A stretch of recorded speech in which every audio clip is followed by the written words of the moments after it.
Okay, the equation type is solving a excuse me, solving a multi-step equation involving a single logarithm, problem 1.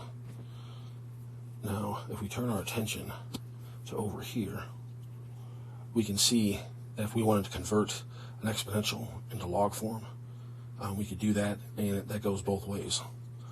The easiest way to do that is you'd say, figure out who x is, who is y, and who is b. Once you have that information, you can convert it back and forth. Now, a thing to note about b is b doesn't have to be just one value. It could be an expression inside that. And in our case, the expression b would be negative 3x plus 8. Okay, so the quick and easy way to solve these goes a little something like this. Since logs and exponentials are inverses, we can go, so I'm going to raise this side to the 4 and raise this side to the 4. Now right here, this kills off this log here, because they're opposites. They kill each other off right here. So you're left over here with this negative 3x plus 8. And then we have a 4 raised to the 1. We raise this side too by a 4 since we did it on this side. So once you get rid of the log,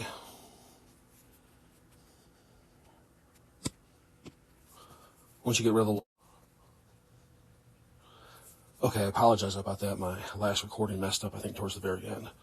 So as I was saying, once you, in this equation, you raise each side to 4, and that kills off the log here. And this side, you're left with negative 3x plus 8 equals 4 raised to the 1, because we raised it to the 4th. Then we just solve the equation. Okay, so same thing here. Was that the same one? No, it's not. Again, to solve this, I'm going to raise both sides by 4. In fact, it would be just like if you have multiplication, use division. If you have addition, use subtraction. So you're just using those properties of logs and exponentials to solve the equation. All right, so when we raise everything by 4, the log goes away, and we're left with negative 3x plus 7 is raised to the 4 to the 1, and then we get x is negative 1. So again, one of the easiest ways to do this is just use this right here. Find all the variables, and then just simply solve. But the other easy way that we're working on now, I think is pretty effective, is just using the fact that log and exponentials are opposite of each other, like any equation, to break it down simply. So here, we're going to raise everything to the 2 to kill the log off. When we come down, and when the log disappears, we're left with negative 3x plus 5 equals 2 raised to the 3rd, and we get x equals negative 1. So we raise both sides to kill off the log. Then we raise both sides by 2, because what we did one side, we have to do the other. Okay, so the same thing holds true for this one. We look at it, and we're going to raise both sides by 3. So if we do that by 3, the log goes away, and we're left with negative 2x equals 3 raised to the 2nd.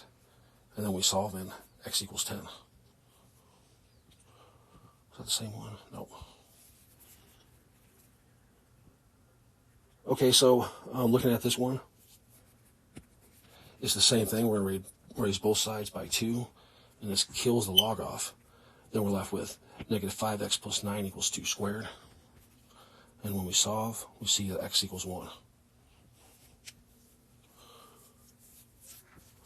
Okay, so here the base is 3, so we're going to raise both sides by 3. That kills off our log, and we're left with negative 4x plus 1 equals 3 to the 4th. And then we solve, and x equals 20. Okay, so there we go. This is a different one. So here, we're going to raise both sides by 3, since the base of this log is 3. That will take away our log and leave us with 2x minus 6 equals 3 squared. And then we solve, and excuse me, x equals 15 halves. Here,